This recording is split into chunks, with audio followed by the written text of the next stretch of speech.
This week on Newsnight, the impending discussion in the Florida legislature over vaccine mandates. How might the issue play out in the 2026 session? The recovery continues after flooding rains in Lake and Brevard counties caused widespread damage, and a look back at the life of academic and journalist Jim Clark. Newsnight starts now.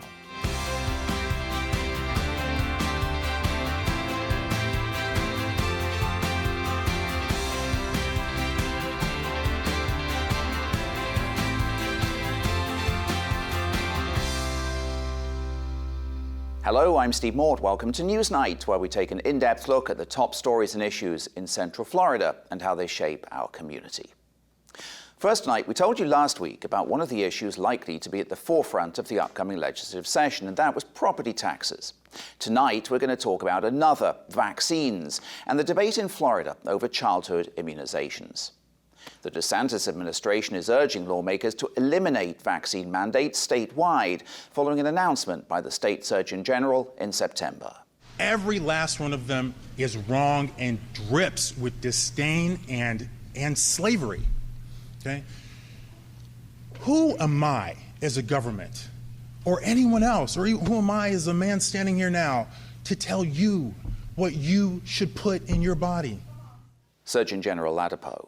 Well, last week, several doctors made their feelings known at the Hillsborough County Legislative Delegation meeting. And they're here to testify to you today, not because they're on the payroll of any pharmaceutical company or here for their own profit. They're here for one sacred reason, which is to protect our babies. And that's why we urge you today to reject any attempt to repeal vaccine requirements in our state. I talked about the next steps in the legislature when it comes to vaccines with Kimberly Leonard from Politico. The state surgeon general and the governor want to do away with all vaccine mandates. And there are several right now. There are some that they can do unilaterally just through rulemaking with the health department. But the others, especially involving, hey, you have to get these vaccines before you're allowed to go to school, those would have to go through the legislature. And I've talked to a lot of them. And some members say that they're totally behind the governor. They think it should be an individual family decision, that people can get vaccinated if they want to.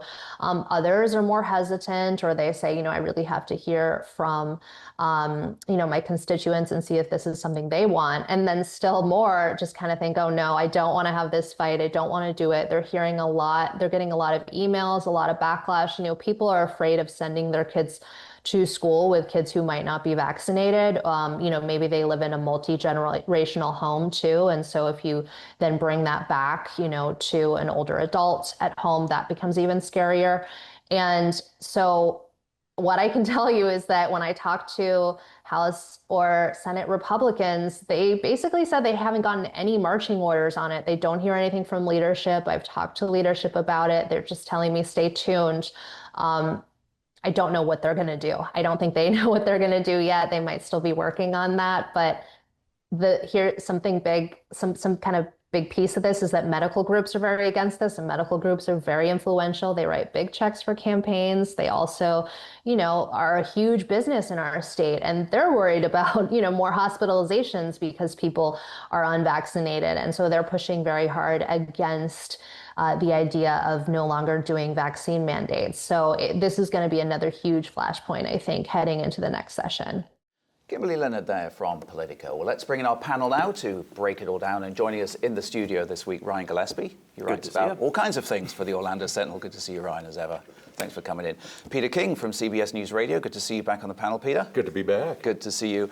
And Giovanni Diaz from WFTV Channel 9. Good to see you, Gio. Thanks for having me. Thanks for coming in, guys. Peter, let me start with you on this one. What are the next legislative steps, do we think, that Governor DeSantis and the Surgeon General might take here? Well, nobody's saying anything about this. None of the lawmakers are saying anything about this. And as Kimberly said a moment ago, there are a lot of lawmakers who have no idea what legislatively might happen. Somebody's probably going to file a bill, and it may or may not go someplace.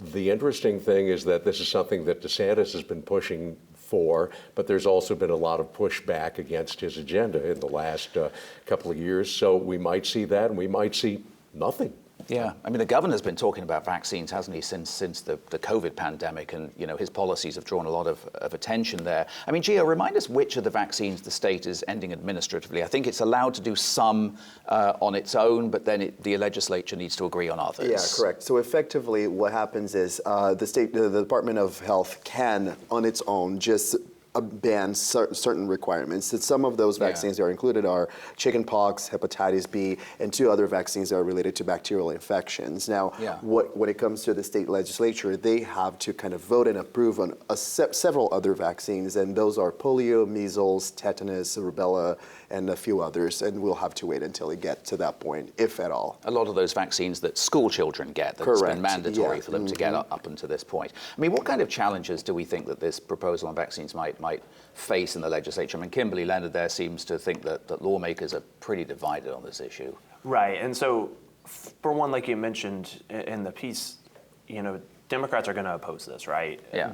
I don't know how much that actually matters in a state where Republicans have a supermajority in the House and the Senate. So theoretically, a united Republican Party can do whatever they want. Yeah. But the relationship between Governor Ron DeSantis and the House Speaker Danny Perez is at best strained. So how much support will the House give to this proposal for a policy that's not popular? Polling this week from the University of North Florida shows 2/3 of Florida voters oppose this, almost 50% of them strongly opposing it. So even if they get somebody to file a bill, these lawmakers, they have to go home at the end of a session, right? So they're going to face these voters. These voters are their neighbors. They're going to be at town halls, they're donors. So I think that's probably going to become a challenge. And then the other thing too is you've got to get the support of the people in Tallahassee, the actual party itself, which on a lot of these issues they haven't been able to in recent memory. Yeah. Well, let's hear from another doctor a moment. We recently talked about this issue of vaccine mandates with Yvonne Maldonado, a pediatric infectious disease expert at Stanford University. Take a listen. It's a devastating situation, in my view. I know for a fact that vaccines have prevented tens, if not hundreds of millions of hospitalizations in the United States in the last 50 years. It's been very well documented. And more importantly, has prevented millions of childhood deaths, not only in the US, but around the world. And for us to really prevent families from being safe and their children safe at schools is really concerning to me in this era when we have done so well in keeping our children safe and healthy, and why we would want to take that away from our children is really unknown to me. Yvonne Maldonado from Stanford. Of course, important to mention that the governor here and his Surgeon General believes this is a matter of personal freedom. Parents and educators, of course, also have strong views on vaccine mandates, and WFTV has been looking at that. Yeah, I've spoken with several parents out there while we were covering this story, and it's interesting to mention that Dr. Oladipo did say during his press conference when he first announced the requirements were a bit yes, he said, like, who am I to make a decision about your personal choice of your children? He said that during his press conference. And what I heard from parents while we were covering that story was, well, you were the expert, so I want you to tell me what my children should or should not get. So people seeking that guidance. They're expecting that guidance to come from the state. So that was one of the first things that when I realized when I was covering this is parents are split. We have a group of parents who believe that it's a matter of choice and that they should be able to voice their concern and say, maybe I don't want my child to get this or that vaccine. But there are others, several parents, who fear for the safety, which is something that Dr. Maldonado just mentioned. It's like this could be a problem for entire communities depending on how devastating those diseases could be, right? And at the same time, educators are extremely opposed to suspending those requirements because of the safety concern that could bring. Well, a reminder, you can find much more Newsnight content on our website, including all past episodes, full-length interviews, and extra discussion with our panelists. It's all on our website, wcf.org/Newsnight. Okay, parts of Lake and Brevard counties could be in for a long recovery after relentless rain left sections of roads washed away and neighborhoods cut off.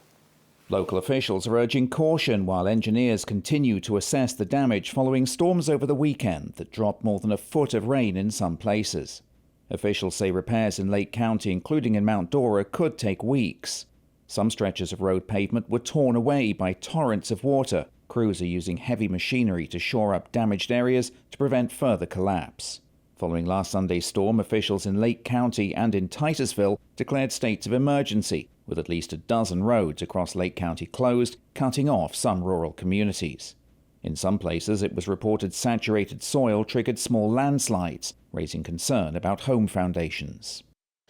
Amazing images out of Lake County there. Ryan, you've been covering this story this week, as have your Sentinel colleagues. What are you guys hearing from residents and local officials about sort of the most urgent challenges that face those communities right now? You know, whether it's sort of road closures, property damage, and so on. Yeah, it's all of the above.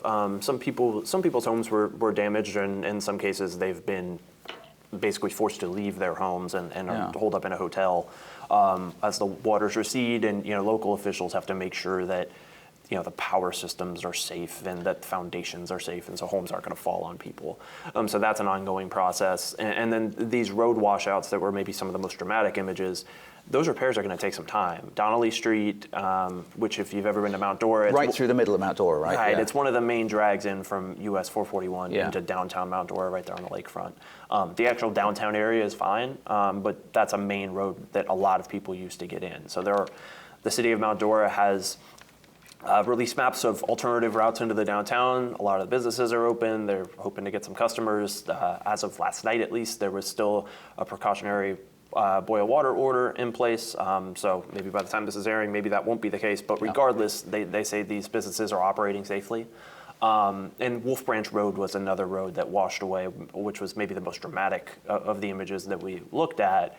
That road might take some time to repair. It's not the first time in the last 18 months or so that road has washed out. So there might be some long-term studying that needs to be done there of what is causing this to happen and how to prevent this from being kind of an ongoing thing. Yeah, and we record the show on Thursday morning, so of course things can change by airtime. And you mentioned the idea of saturated soil. I mean, people might wonder, well, that house looks okay or that street looks okay, but that's why engineers need to keep investigating to see what is in jeopardy of sort of structural failure, that kind of thing? That's correct. And so the structural failure, and then the other thing that's an issue with a lot of these are power systems. Maybe in this case there isn't a lot of downed power lines, but when electrical systems get saturated, it can shock homes as well.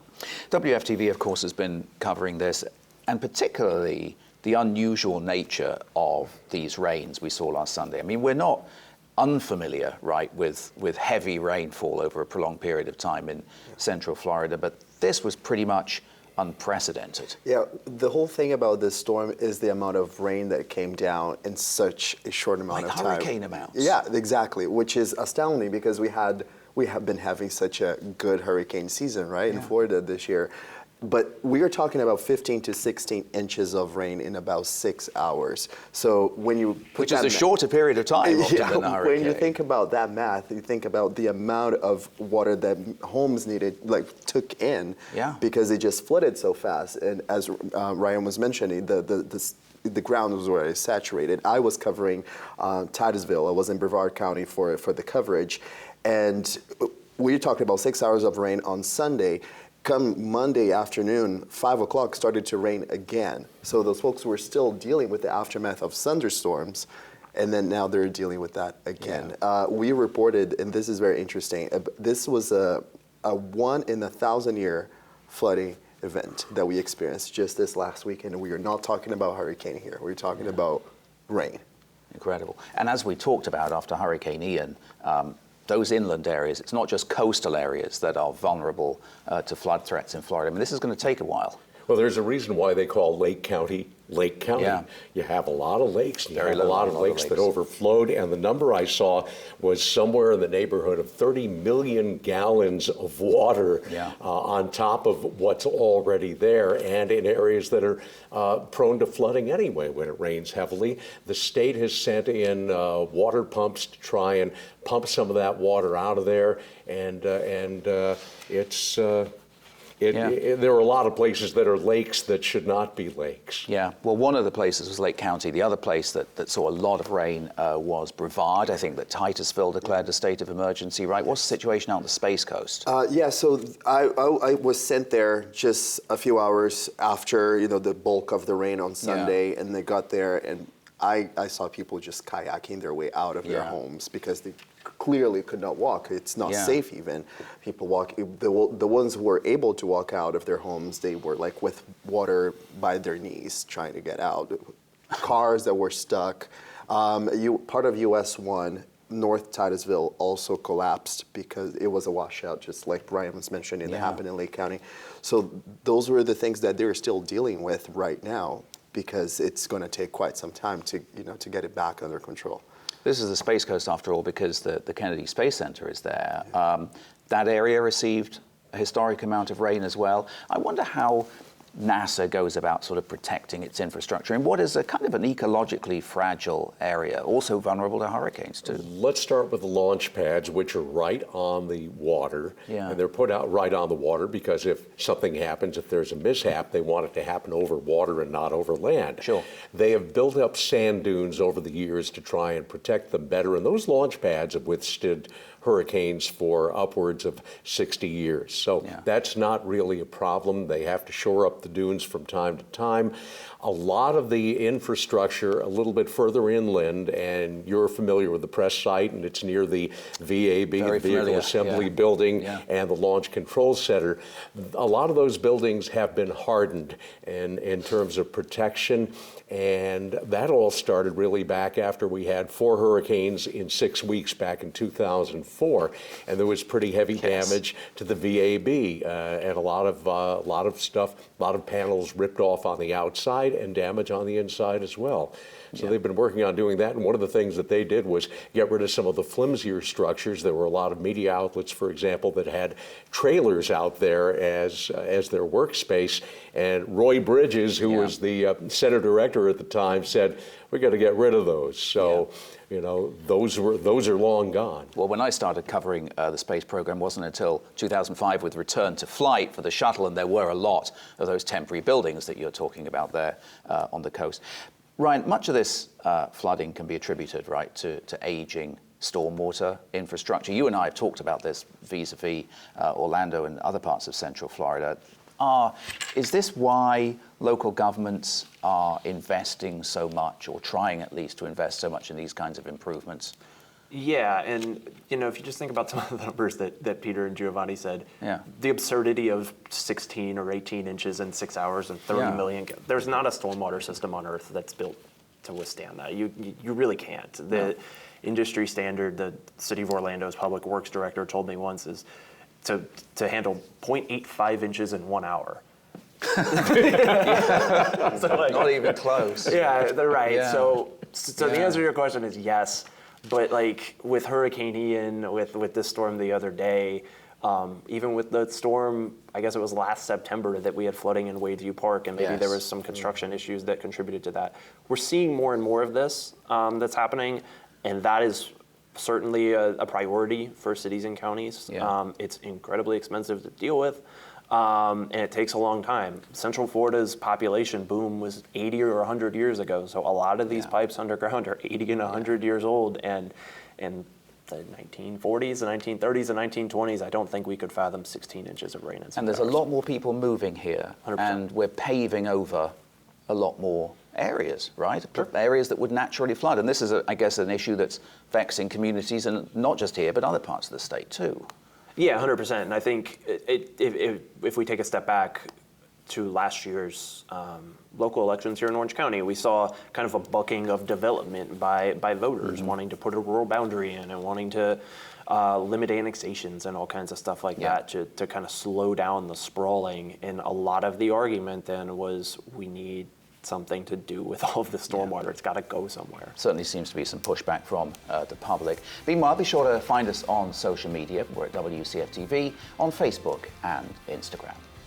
Okay, finally, a respected voice in Florida's academic and journalistic circles has died. Jim Clark, a senior lecturer at UCF and former deputy managing editor at the Orlando Sentinel, died of a heart attack at his Orlando home. He was 78.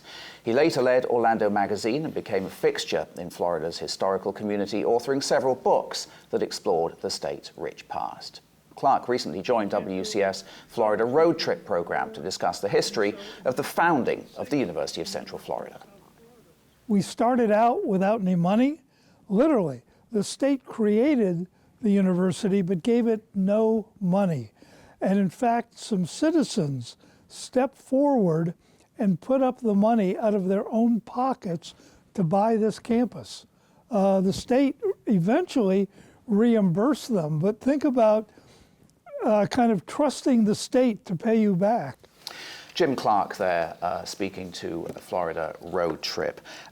Peter, tell us about how you know Jim and your memories of him. You were his friend. Well, my first encounter with Jim was right after the Columbia shuttle accident in 2003, and he called me a couple days later and said, and I was already a subscriber to Orlando Magazine, where he was publisher at the time. And he said, "We'd like to do an article about you. You're the only network on-air news correspondent who lives in Orlando, and I heard you all day doing shuttle coverage on CBS." Interesting, yeah. And so he interviewed me, and time for show and tell. This was the issue. Arnold Palmer was on the cover, so, you know, sold probably many more magazines You kept the than issue, I would. huh? I kept the issue, of course. Yeah. It was my my claim to fame for a while. Yeah. So we became friends after that. We'd have lunch from time to time, and we worked on a couple of projects together. One of my favorite things that we did together was right here on WUCF TV. That's right. A program based on this book, Presidents in Florida, back in 2019, just before the 2020 election cycle, but when Donald Trump was running. And, you know, he wrote eloquently about all the presidents who did have a Florida connection, one way, shape, or form. We always kept in touch. We had lunch from time to time. We were always in touch on Facebook, and he would send me notes all the time when his son Kevin was on ESPN. Here's when to watch for him. He was very proud of that. You know, what would you say about his commitment to journalism? We talk about that a lot here on this program. You know, he seemed to be somebody that was really dedicated to that. Well, he absolutely was. And the thing about him, not just being dedicated to journalism and getting it right, but he had the history and the context and the knowledge to really, really make it count. Whether he was at the Sentinel, he was at the Associated Press before that in Washington, so he had kind of a world view as well as the local view when he came here. Orlando Magazine, that kind of thing. He knew all the issues. He knew what mattered. He knew people. And the thing I loved about him was that he was really big on friendships and relationships and connections. And if you want to ask for words that would describe him, warm, gregarious, funny, generous, interested, smart, but didn't have to be the smart guy in the room, the smartest person in the room. And the thing I loved about him was that he always acknowledged milestones, whether it be weddings, jobs, births, birthdays, even deaths. He was one of the first people to contact me after my wife Lisa died several years ago. He was also one of the first to contact me when I got remarried. Yeah, and he's also been here at UCF for a long time. Oh yeah, and there were numerous quotes from UCF people about how beloved he was here as a professor. And I think anytime you can fill a classroom at 9 a.m., one of them said, for a class, that says a lot about the professor. He was always interesting, he was always entertaining, but he wasn't a showman. He just knew how to connect when he spoke. You know, it would be fair to say that, you know, his political commentary was praised, right, as being sort of fact-based and balanced, and that really kind of stands out in this day and age. It's a rare commodity. Well, I watched him on Channel 6 doing his political commentary for years, and the thing that always struck me was that he never seemed to have an agenda. His agenda was, okay, here are the facts, here's what you need to know, here's what it means, and he always made it, you know, relatable in a way that the viewer who maybe wasn't paying a lot of attention to the minutiae, if you will, you know, would get the point and get what it was all about. And that's what he cared about. He was a terrific communicator.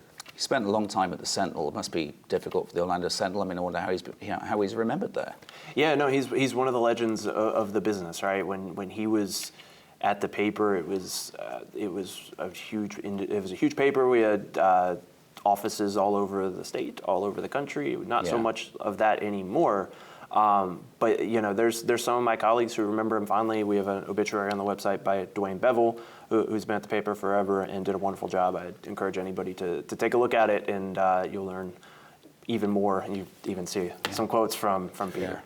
Well, certainly a big loss for our Central Florida community as a whole, but that is all the time we have, I'm afraid. My thanks to Ryan Gillespie from the Orlando Sentinel, Peter King from CBS News Radio, Giovanni Diaz from WFTV Channel 9. Thank you so much for coming in, guys. Really appreciate it. Meanwhile, a reminder that if you've missed an episode of Newsnight or you'd like to watch our discussions again, head on over to our website, wcf.org/Newsnight.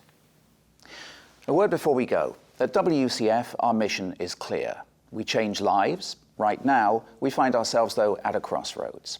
WCF's recent loss of state and federal funding has forced us to make difficult decisions about how best to move forward with that mission.